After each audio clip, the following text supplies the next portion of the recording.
of Rock. I have been looking to get these guys in the box of rock with me, I'm going to say like 2 or 3 years, and it finally came true. I'm with Jay Buchanan and Scott Holliday from Rival Sons, one of my favorite new bands. I saw a quote on social media, and I have to say I agree.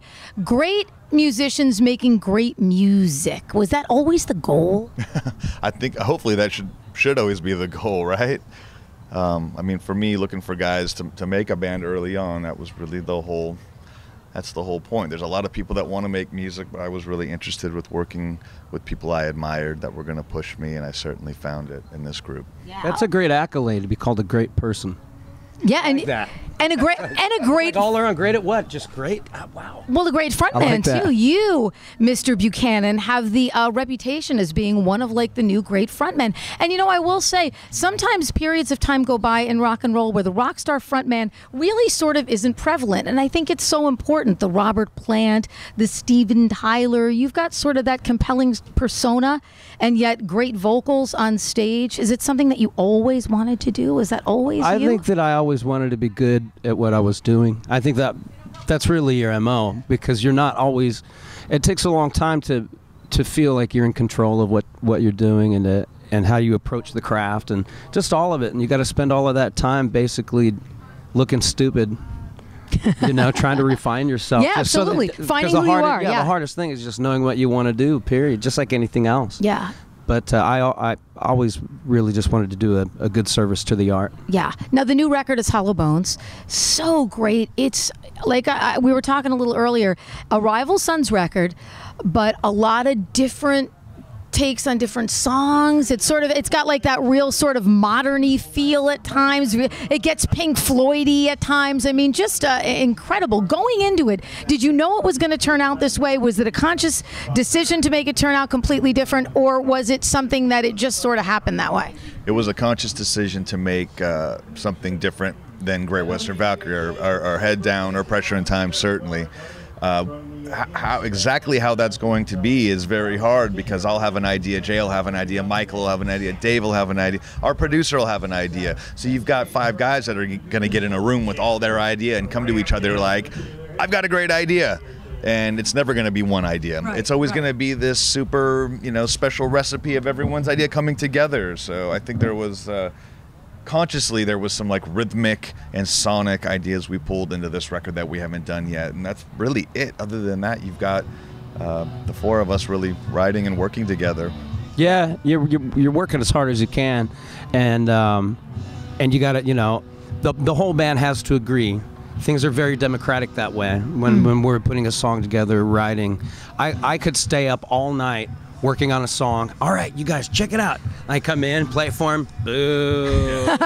What? I'll come in with like 5 different like riff ideas that I'm sure are gonna just open up and be the whole theme of the record, and everybody will go, yeah, I don't know. What else you got? Yeah. I got another one. You're like, wah, wah, wah, wah. Well, songs like Baby Boy and Black Coffee, I mean, just really like sort of surprise songs, I think, for the Rival Sons fans. And talk to me a little bit about Thundering Voice. I can never just, even when I'm on the air, I don't say that was Rival Sons and Thundering. I have to go, Thundering Voices Loud. Tell me a bit about that song. Where did it come from? I mean, the song started around the riff and the groove. Me and Michael in the room on the floor one day, literally just kind of hooking things up, and I was breaking out some new tunings and stuff, and had the riff, and Michael had the beat pretty much immediately. So we had the main gist of the song, that main riff, really quick. And I went home the next day and came up with the verse parts and everything, and then handed it over to my man here. And I think that's really where the song really starts to take shape, Yeah, the chorus just talking about the thundering voices are really just the voices of truth, because there's so much BS out there right now. Talking to you, Donald Trump.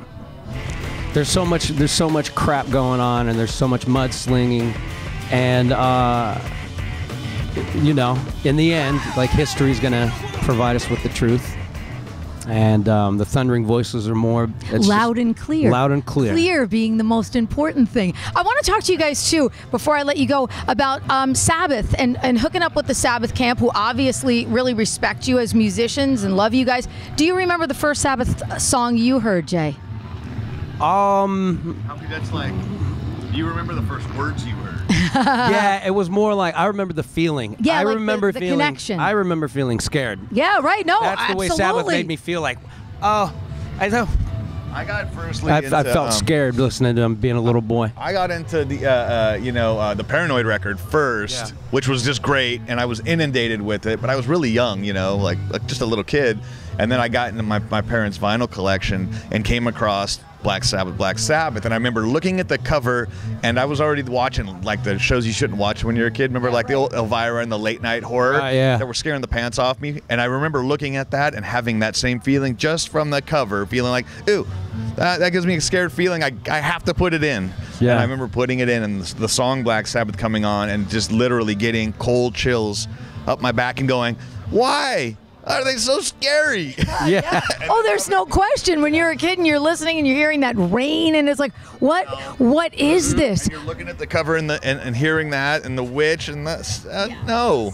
I'm still kind of scared of it. Scary stuff. Guys, thank you guys so much. Hollow Bones, just a great new record, and thank you guys so much for the hang. I really appreciate it. It's our pleasure. Thank you.